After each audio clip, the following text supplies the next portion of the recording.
শ্রী সচিন নন্দন গৌরাম, যিনি কিনা যশোদার নন্দন কৃষ্ণ, আজ ব্রজভাবে ভাবিত হয়ে সেই ব্রজের প্রেম রসটাকে আস্বাদন করবার জন্য আজ শ্রীরাম নদীয়ার মাঝে অবতীর্ণ হয়েছে।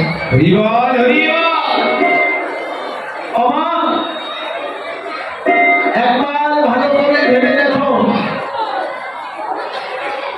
যেই চরণ যুগিদার যোগ পায় না, হরিদার ধ্যানেও পায় না, ব্রহ্মাদার ব্রহ্মজ্ঞানেও পায় না। এহেন বিরিঞ্চি বাঞ্ছিত ধন,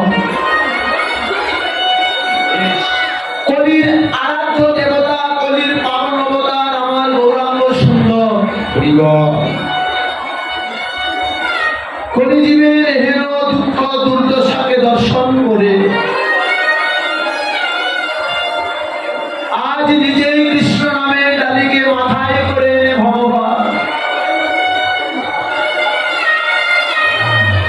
আজ ধুলার ধরণীতে ধুলায় গড়াগড়ি দিয়ে বদলে কৃষ্ণ বলে ডাকছে।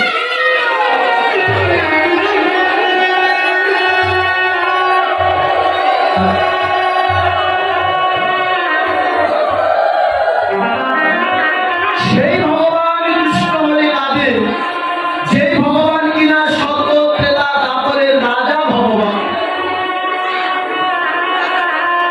সত্যের যিনি হরি, তিনি ত্রেতা অযোধ্যা রামচন্দ্র, তিনি দ্বাপরের দারোগা রাজা ভগবান কৃষ্ণ, আর তিনি হলেন আমার গৌরাঙ্গ। আর তিন যুগের ভগবান ভগবত্তাকে ফেলে দিয়ে, রাজবেশটা ফেলে দিয়ে, আজ অঙ্গে একটা নামাবলি দিয়ে, স্কন্ধে একটা ভিক্ষার ঝুলি নিয়েছে। ভিখারির বেশ, যার জগতে ধন সম্পদ বলতে কিছুই ছিল না, সম্পদ শুধু একটাই ছিল তার, সেটা ছিল একমাত্র হরিনাম।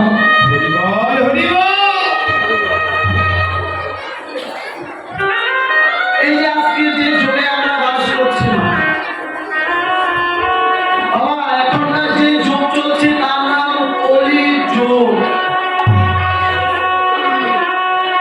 যে যুগের কথা বর্ণনা করতে গেলে অনেক কাছে দেখা যাচ্ছে কলির কোনো জায়গা আর ভালো নেই, সব জায়গা নষ্ট হয়ে গেছে। কেননা কলির মানুষ অত্যাচারী, কলির মানুষ ব্যভিচারী, কলির মানুষ দুরাচারী, কলির মানুষ মিথ্যে কথা বলে, কলির মানুষ লোক ঠকায়, কলির মানুষ ভাই ভাইকে ঠকায়। কোনো জায়গা ভালো নেই। তারপরেও মহাজন বারবার করে কলিযুগকে প্রণাম করছে। কেন না, শাস্ত্রে বলে যে প্রণমহি কলিযুগ সর্বযুগ সার। কেননা এই কলিযুগে একমাত্র এই কৃষ্ণ নাম করার অধিকার।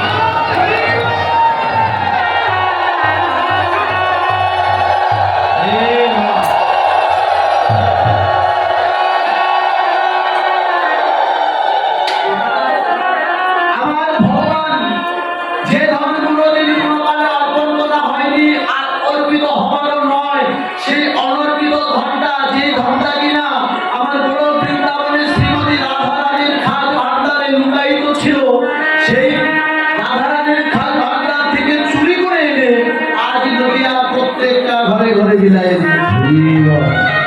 সেটা কি? সেটা হচ্ছে এই কৃষ্ণ নাম। এই যে মহাপ্রভু জগতের মধ্যে আগমন হলেন, এটা আর কারোর জন্য নয়।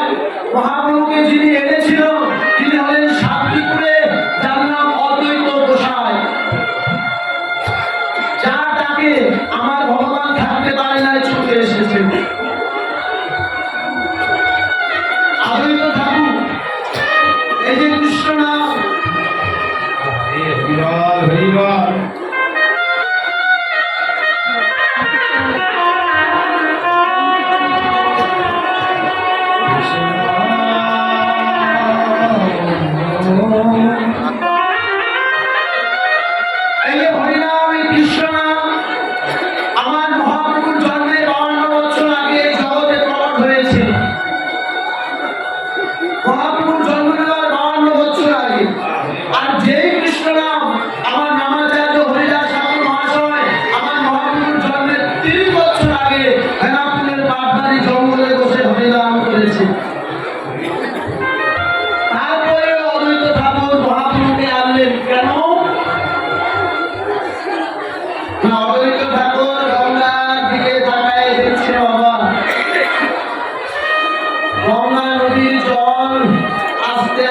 রক্তবর্ণ হয়ে যাচ্ছে। অদ্বৈত ঠাকুর প্রত্যেকটা দিন সুরধনী গঙ্গার কিনারে দাঁড়ালে করজোড় করে বলেছিল, দয়াময়, কবে আসবে তুমি প্রভু? জগতের মানুষ আজ দুরাচার হয়ে গেছে, পাপাচারী হয়ে গেছে। তাদের তারপর কেউ নেই জগতে। একবার কৃপা করে এসো ভগবান।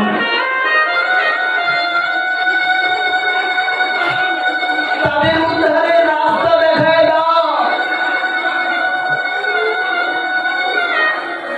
অদ্বৈত গোসাইয়ের আগুন আহ্বানে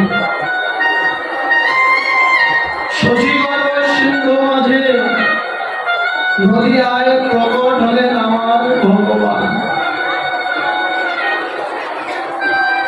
এসে বিলম্ব করলেন না। নদিয়ার যেখানে যাবে যেমন ভাবে পেয়েছে মা, তাকে তেমন ভাবে জড়ায় ধরেছে ভক্তের মাঝে। জাতির বিচার ভগবান করেন, কিবা ব্রাহ্মণ, কিবা মুচি, কিবা শূদ্র, কিবা বৈশ্য, কিবা ক্ষত্রিয়, কিবা ধনী, কিবা গরিব, যাকে পেয়েছে তাকেই জড়ায় ধরেছে।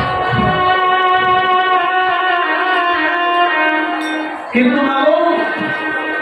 আমার মহাপ্রভু ছিলেন প্রত্যেক ব্রাহ্মণের সন্তান। জগন্নাথ মিশ্র তনয় আমার প্রভু তৎকালীন দিনে ব্রাহ্মণ সমাজ আমার মহাপ্রভুকে ডেকে বলেছিল, আচ্ছা নিমাই, এই যে তুমি যাকে তাকে জড়িয়ে ধরো, যার তার চরণের ধরে অঙ্গে মাখো, এতে কি তোমার ব্রাহ্মণ জাতির সম্মান নষ্ট হয় না?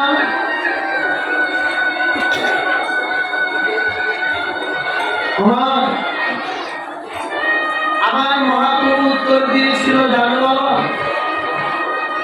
এই প্রশ্নটা আমি আমার গুরুদেবকে জিজ্ঞাসা করেছিলাম। গুরুদেব, আমি যেখানে যাকে পাই তাকে জড়ায় ধরি, তার চরণের ধুলি মাখি, এতে কি আমার জাতির সম্মান নষ্ট হয়? সেদিন আমার গুরুদেব আমায় বক্ষের মধ্যে জড়ায় ধরে বলেছিল,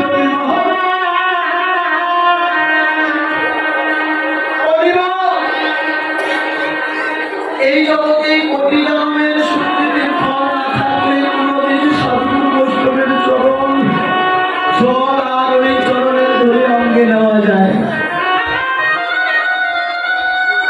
কোটি জন্মের সুকৃতির ফল না থাকলে কোনদিন বদনে কৃষ্ণ বলেও কাঁদা যায় না। তাই তো শাস্ত্রে বলেছে, বাবা, কোটি জন্মের থাকলে ভাগ্য, তবেই সে বিষয় ছেড়ে হয় বৈরাগ্য। এক জন্মের ভাগ্যের ফলে নয়। নিত্যানন্দ প্রভুকে ডেকে বলেছিল, দাদা,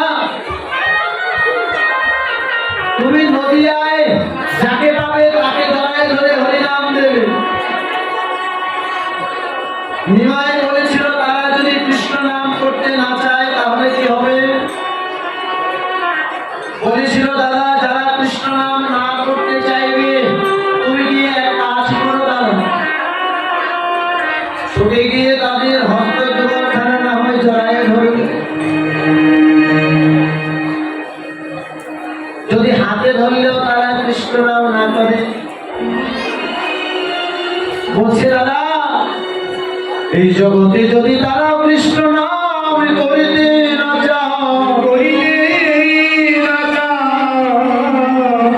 হাতে ধরলে যদি হরিনাম করিতে না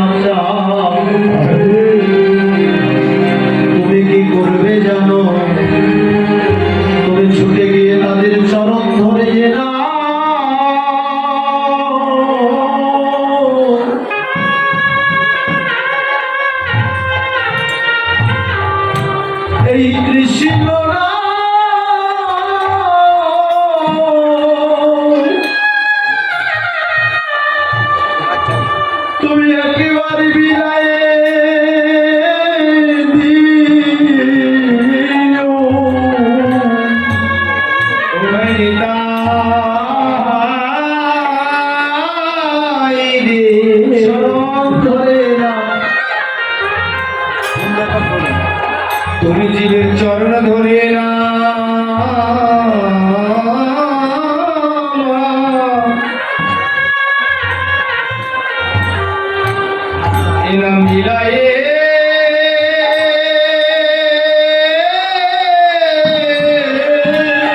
এলো মিলাইয়ে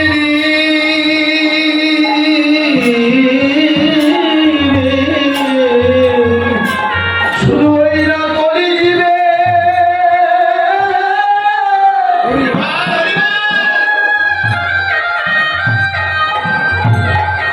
তুমি ওই কলি দিবে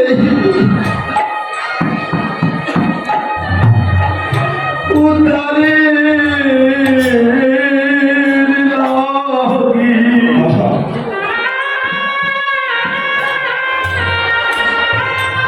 জীবের ওই শরৎ ধরে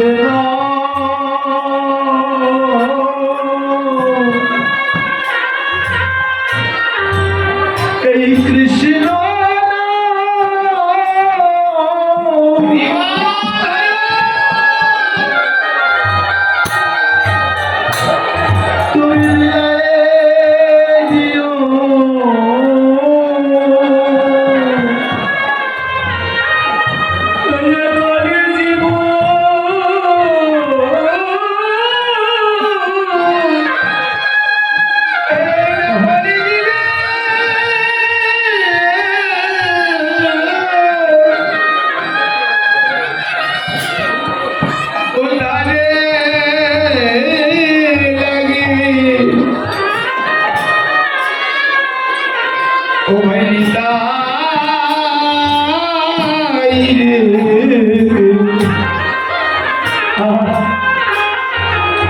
তুমি জীবের চরণ ধরিয়ে না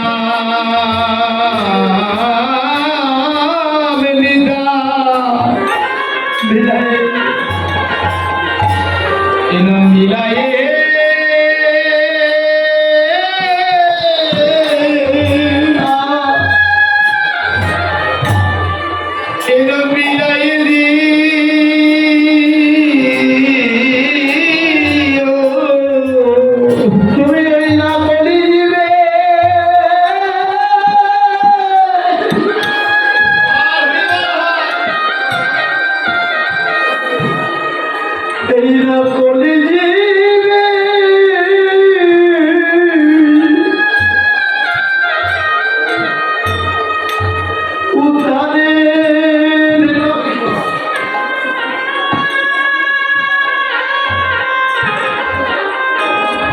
জীবের শরৎ হয়ে না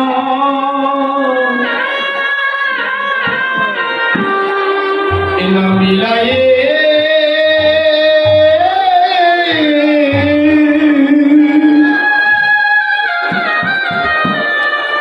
এলা মিলায়ে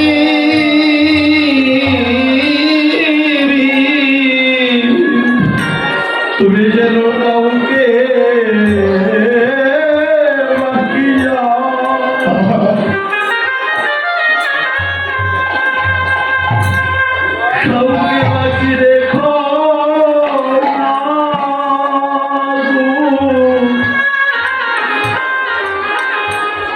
জীবের শরৎ ধরে না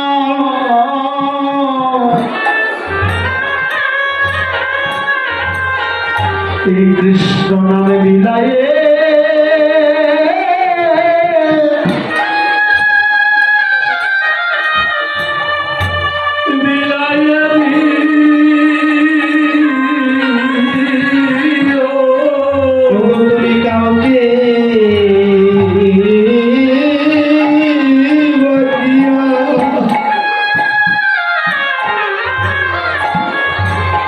কাউকে বাকিয়ে রাখবে না রে ও ভাই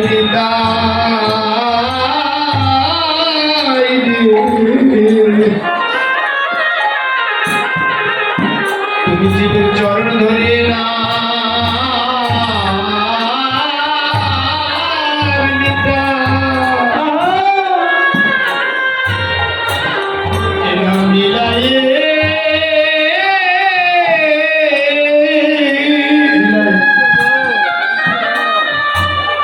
in the